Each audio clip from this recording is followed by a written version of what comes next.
Jason, welcome to the show. It's good to see you. Thank you for having me on. I'm looking forward to our conversation.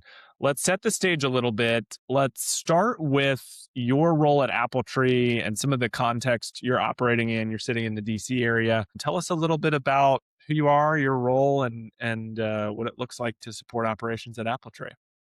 Yeah, thank you. So, AppleTree is just a pre-K 3 and pre-K 4 focused school, LEA, here in Washington, D.C. We have 13 campuses across the district, and five of those campuses are with partner schools, and the remaining eight are ones we operate directly.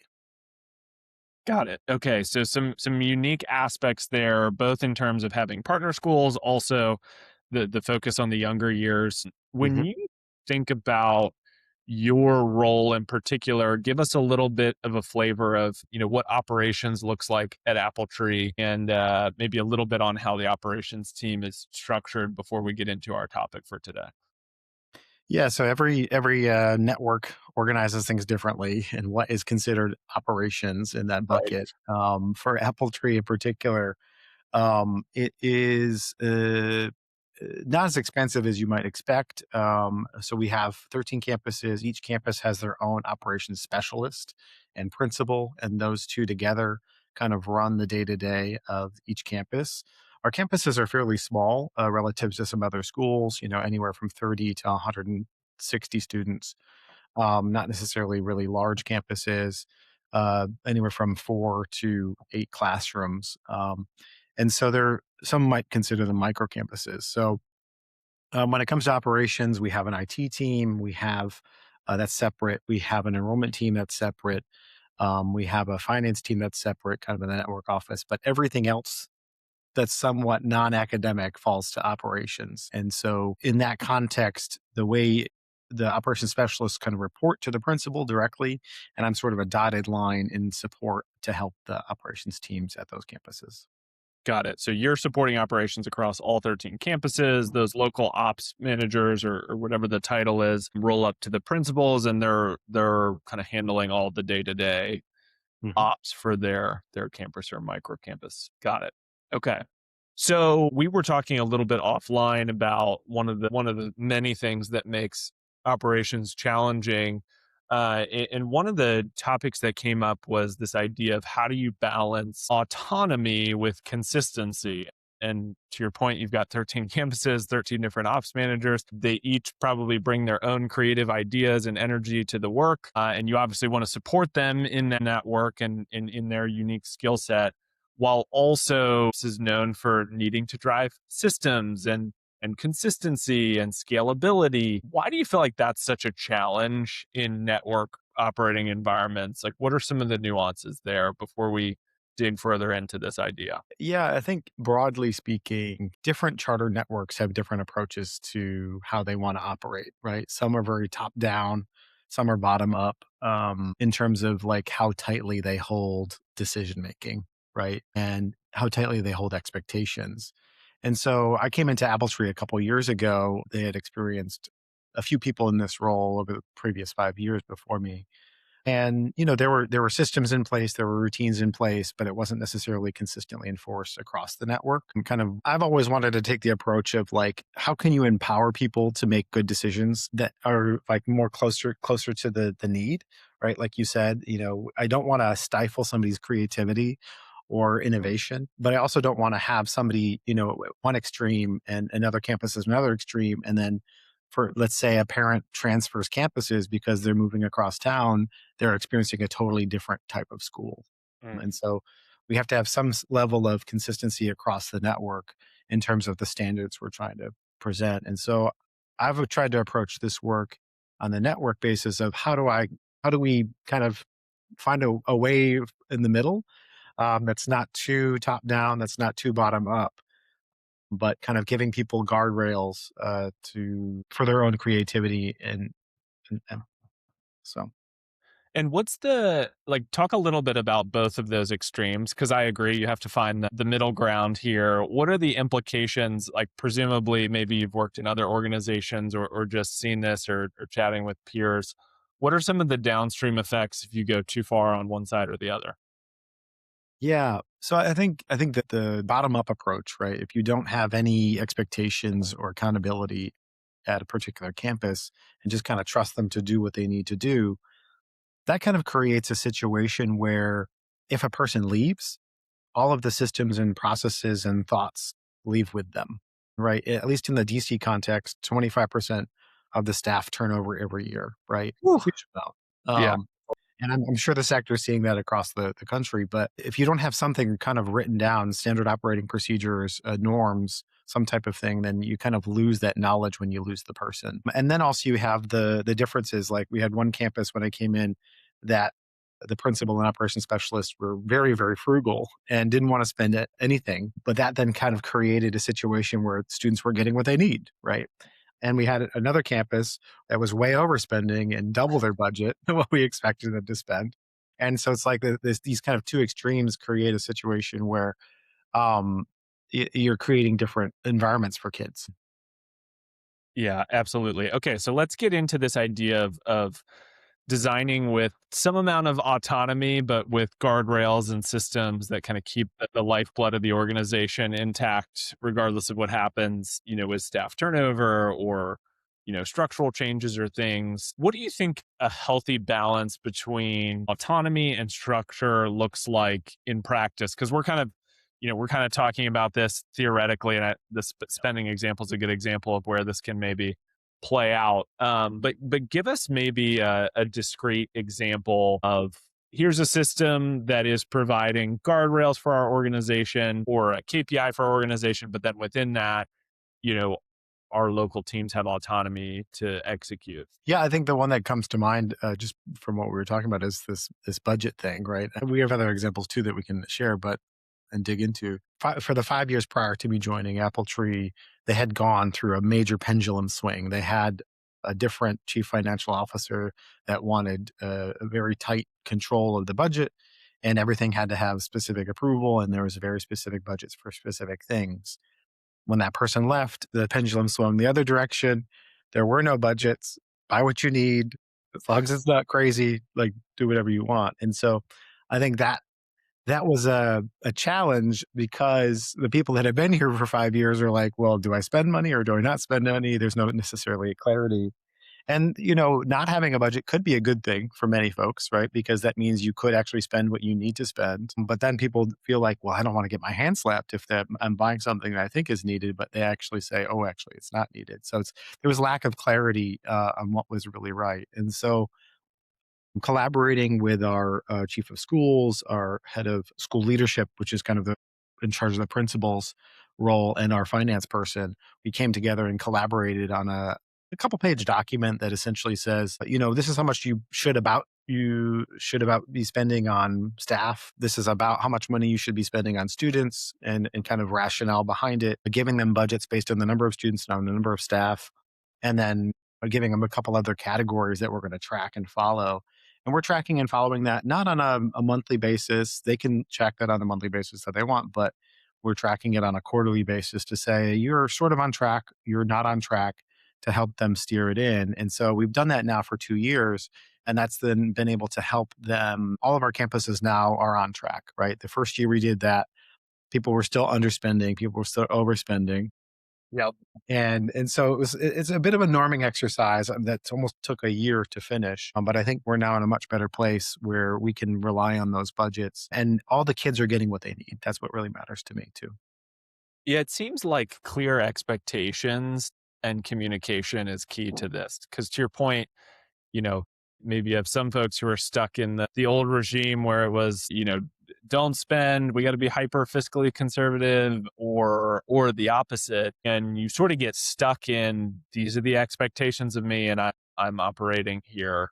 How do you think about providing clear expectations or goals for principals and ops folks while still providing some level of autonomy on how to get to those goals? Like, there's always a trade off there. How do you guys think about that? Yeah, it's a knotty problem, right? And so let me give you one example that might be helpful. Staff spending is we want to be able to appreciate our staff. Yep. And buy them food occasionally or buy them, like gear or something that might be nice for that particular campus, rather than saying, this is what we're buying it as a network and giving it to you all to give to the staff.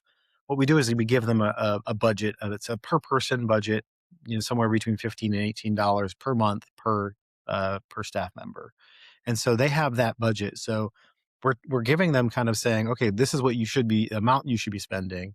You have more autonomy in what you want to spend that on, with some exclusions, right? You can't spend it on this or that, and I can share probably with an example with you of some of those things. But I think we want to be able to allow the principals to find what works for them. So, like one campus, they have had a snack cart for 3 years, and the staff love it for some reason. I don't know why.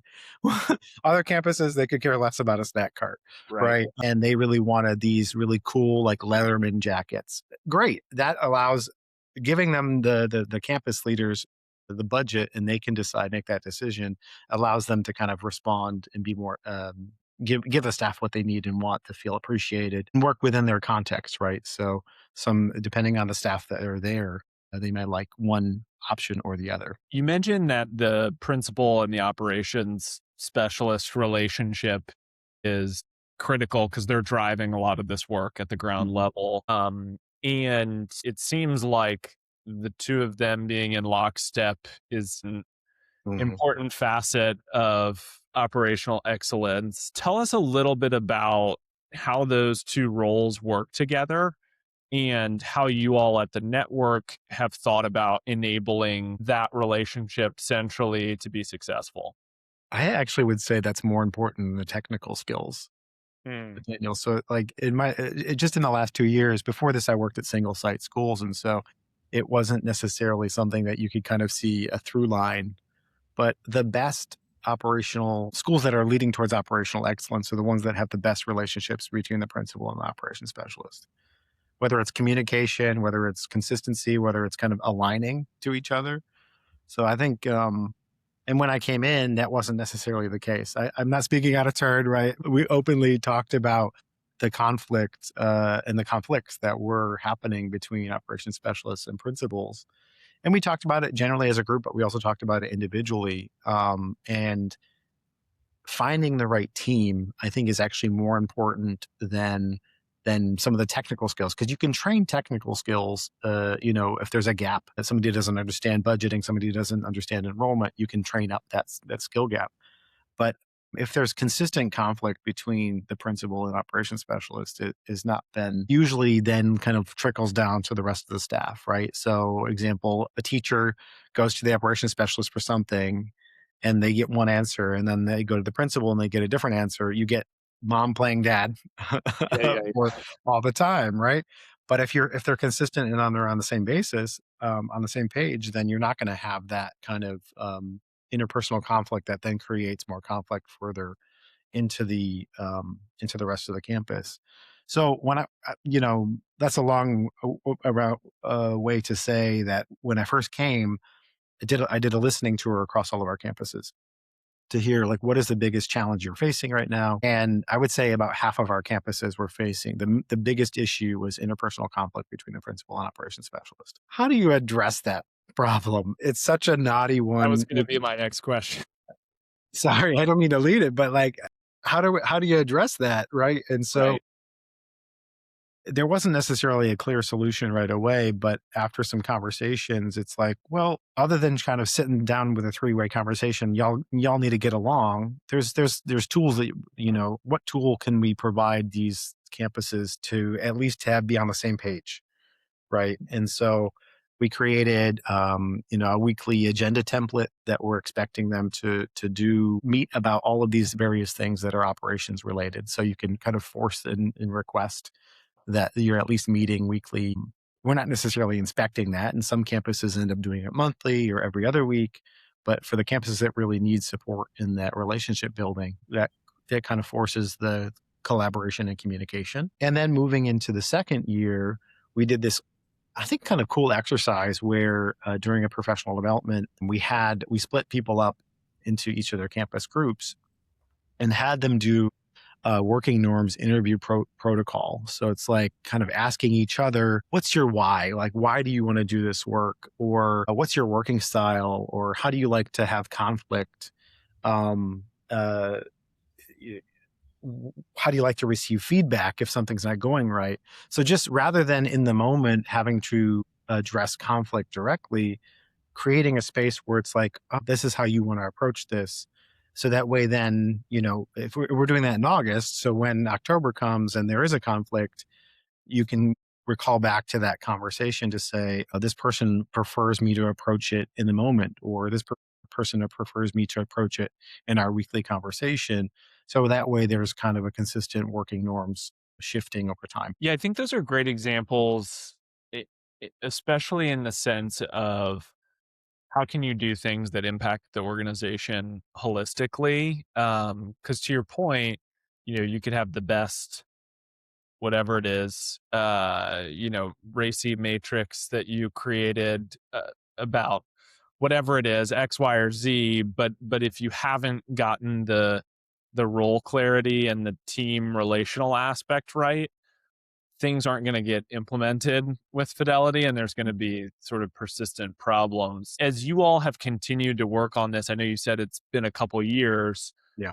Where have you found on like what has the progress looked like? Give us the glimpse of hope if I'm an operations leader listening to this thinking, "Oh gosh, I have this problem. I've got 5 schools and I'm constantly dealing with, you know, staff challenges, getting them aligned." Give us a little glimpse of the progress that can be made here. And then second follow-up question would be, what are some of the other ways you all are, whether it's tools or templates or PD, trying to continue to invest in kind of the principal operations layer and Mm. supporting them while recognizing like they're doing this work, they're in the weeds together. Yeah, I think coming into this year, just anecdotally, half of our campuses were, I mean, the first year I was coming in, half of the campuses were in conflict in some way, minor or major conflict. Sure. And looking at this year, it's only a couple. So, and the conflict they have is fairly minor. Do I need to get involved in every conflict? No. But I'm usually aware of it because there's individual check-ins with the operations specialists and with the principal, or I'll hear about a conflict third hand and I'll be like, do you need me to step in and support you all in clarifying expectations? It usually is around clarifying expectations. Like, is this my job? Or is this your job? Do I have autonomy here? Are you in control? And so there's some power dynamics there that are consistently kind of coming up. But as much as I can try to, I stepping in and clarifying what the expectation is. So I think like generally that approach has worked. I'm curious what other people think too, right? I don't have all the answers and certainly trying to figure it out as well. But in terms of your second point, kind of maintaining a different norm of working, going into the second year, we asked folks to do that exercise again, right? A couple of them changed teams, so they needed to do it anyway. But we asked them to do that again. Some of the answers changed for that interview protocol between the operations specialist and the principal. And then on a monthly basis, I have check-ins with each of them together. So it's a three-way conversation between myself, the principal, and operations specialist. And most recently in February, that was an in-person. Sometimes it's usually a quick 15-minute check-in. Other times it's an hour or more to go more in depth about specific areas. And so last month we had a conversation. We sat down with each of the teams, and I addressed it directly. Right, I said, "How's this for you all working together? Is there anything that needs to be aired or worked out?" And usually I know before I ask that question. But I think Parent counseling. Yeah. a little bit, right? And is that my role as a director of operations? I don't know, but I think if it does lead to operational excellence, I think it's something that needs to be addressed. I'm the kind of person that leans more towards being direct and open and being candid about potential conflict because then you can address it rather than just kind of festering. But that's my personal approach. And on that working norms exercise, like you mentioned, you had people do that again. Is that a template you're updating? Is that, how top down is that in terms of like, what are the key questions? How do we work through this? How do you all kind of execute on that working norms exercise? Yeah, no, I'm happy to share with you, and the listeners too. But it's just, I think it's 12 questions, right? And so, haven't changed it for the first year. Ask each other this question in kind of an interview protocol. So we haven't necessarily changed it this year. It's somewhat hands off. This is the tool. We invite you to use it. The expectation is that you'll then go use it. I'm assuming about 3/4 of the people use it in some method or not. Yeah. But but when conflict has come up, I said, well, maybe it's time to go back to this tool, Let's pull right? this out. Yeah. Yeah. Maybe it's time to pull that tool out of your toolbox again to say, okay, well, rather than addressing, I didn't like how this happened last month. Let's reset expectations for each other. Yeah, absolutely. So, and we'll link to this in the show notes. We'll link a copy of it if people want to check it out. But I think this is a good example of um, tactical template, but being executed for a purpose that is beyond just the tactical, right? Like you've got um, a relational goal that is going to have positive impacts on the rest of the organization Mm, and enabling it.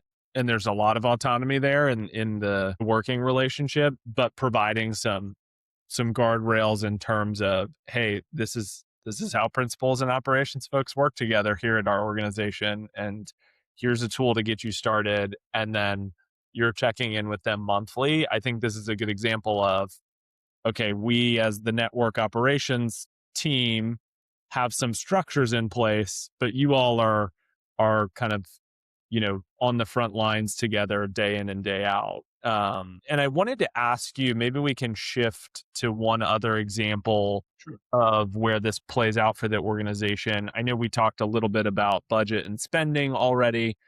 Maybe we can think about a different um, category here, perhaps facilities or transportation or food. I'll let you pick the bucket that falls under ops. Maybe give us one other example of how you all are trying to provide standards, guardrails, etc., tools to the 13 folks you support while giving them the autonomy to kind of operate at the campus level. Yeah. The one that comes to mind for me right now is related to safety. And safety, this big word, it's not really clear, which I think also lends it to some confusion. But again, kind of listening to feedback in the listening sessions when I first came, but we also have heard it in family surveys and in staff surveys that safety is a perpetual issue um, uh, that folks want to talk about and feel like we may be missing the mark on. So we created this process where we brought together somebody from each campus to say, what is really concerning you, kind of created a community of practice for safety, school safety last year. And one of the outcomes from that was, can we have a clear definition of what school safety is? It's physical safety of the building, getting to and from school, but it's also like psychological safety, and making sure our kids feel safe, our families feel safe. And so, kind of with that, after that, we created that collective definition, and I kind of helped to facilitate this larger initiative. We were then able to kind of create a school safety checklist, which was then able to be implemented this year. And again, kind of rather than say this is what you have to do in this particular way, it was co-created from many operations people, but also included principals and social workers to get to the point of like really understanding what is going to make our students and staff and families feel safe and be safe. And so we now have a checklist that is the expectation that campus leaders are looking on a monthly basis, doing a walkthrough and doing an evaluation, a self evaluation of their safety systems and routines. And then on the network basis, we come in and kind of inspect what we expect on a quarterly basis. And that's anything from kind of compliance with related to ADs and fire extinguishers to entry and exit doors. Are doors being propped open that shouldn't be propped open? Is furniture in the classrooms being in a poor condition? Did they buy something from, Timu or some other cheap online realtor, and they buy it online and they think it's great because it's $20, but then it breaks and then becomes a safety Right. hazard for a kid, right? Well, Which we don't want either. So The expectation that they're walking the facility there, and they're also looking and listening for what things that might make people feel safe, right? And so, in talking to families and talking to the staff, is there sufficient supervision? Are there any potential hazards in the classrooms, like cords? Do we have all of the training that people that need training, are they getting it? And then also emotional and mental well-being, things like the feeling of school culture and wellness. And so kind of a whole more a holistic approach to school safety. So it was co-created together. We launched that going into this school year, and we've been checking in regularly on it to see what other things might need to be done. And we also increased our training going into this year. And we talked about all of these potential hazards in classrooms in particular to try to get everyone to see the potential safety issues. Got it. And then those checklists, those are being done by your 13 ops folks. The network comes in for a quarterly Mhm. safety review, and that's an ongoing process. And then for Correct. next year, you can look at all that data and say, what do we need to prioritize going Yeah. forward? Is that kind of the idea? Right. Yep. Awesome. Love it. All right. So as we come to a close here, and I think this has been a really interesting discussion because I know so many ops folks that wrestle with this tension. It really doesn't matter the size, like whether you have 3 campuses or whether you have 50 campuses or 75 campuses. I think this is a persistent challenge. We want to drive efficiency and systems and process, but we don't want our people to feel like they're operating in this kind of punitive top Mhm. down. I don't bring anything to the work. I just do Right. checklists all day, and I think it's a challenge and an ongoing one for others who are listening and maybe wrestling with with this at their organization. What would you say, whether it's a mindset shift, or maybe a first step that you'd recommend before someone jumps right into, we just need to redesign the system? Because I think as ops folks who are really good at systems design and Mhm. templates and checklists, like it's easy to jump to that first. But what would you recommend for others who are similarly trying to balance accountability and autonomy? That is the ultimate question, right? Where to start? I would say the approach that I've taken, which might be useful for others, is really focusing on listening first to see where are the biggest pinch points and listening to all stakeholders, right? So the operations folks have a different perspective than the principals, which have a different perspective than all of the other network folks that are like annoyed that they haven't done their one thing. But the reality is that one thing for the enrollment team is also like everybody else is asking for one thing too, and they don't have necessarily a priority. So listening to all of that and listening to the executive team, and then trying to distill and synthesize no more than 3 to 5 issues to manage that year, right? Focus, I think, is a really big challenge, right? You can't be everything to everyone. You have to really focus on just a few things. And for the last 2 years, that's what I've done. Is like we have agreed as an operations team. So the 13 campuses plus me plus a couple other staff have said these are our areas of focus for this year, right? Systems and routines, school safety, working relationships with families. Like these are the areas that we're going to be focusing on this year. And we're going to come back to it in our PD.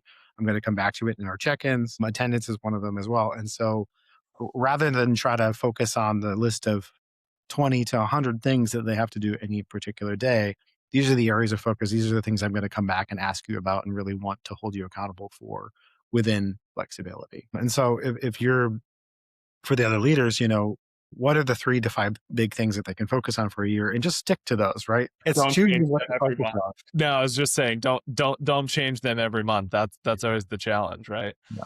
Right. Or, oh gosh, enrollment's bad. I have to cancel everything else and run to that. Or, it's a tension. It's the tension that's hard to keep on the through line throughout the year. All right, love it. Any final resources, tools, books, other things that we can link in the show notes for listeners that you have found helpful recently or historically? Yeah, we talked about a few, which I'm happy to share and add to the show notes, including the spending norms, the working norms exercise for the principals and operations specialists, and then the school safety checklist. Glad to share those with Awesome. folks. And I would love to see other tools that you're working for them too. Yeah, that's how this works. Jason is being generous, sharing his template. You have to send him a different resource. That's the fortuitous cycle. So, all right, awesome. We'll link to those three in the show notes. Jason, thanks so much for being generous with your time, sharing a bit about your experiences at AppleTree. We appreciate you coming on the show. My pleasure. Thanks for listening to Charter School Insider. This show is brought to you by BuyQ, the group purchasing organization specifically for charter schools. Want to learn how to maximize your school's purchasing power? Join together with thousands of other charter schools by visiting buyq.org/sign-up. BuyQ's purchasing program is free and has no obligations or commitments required. If you enjoyed today's episode, do us a favor and subscribe on your podcast listening platform of choice. If you have a question or feedback for us, we'd love to hear from you. Send us an email at podcast@buyq.org. Thanks, and we hope you'll tune in for the next one.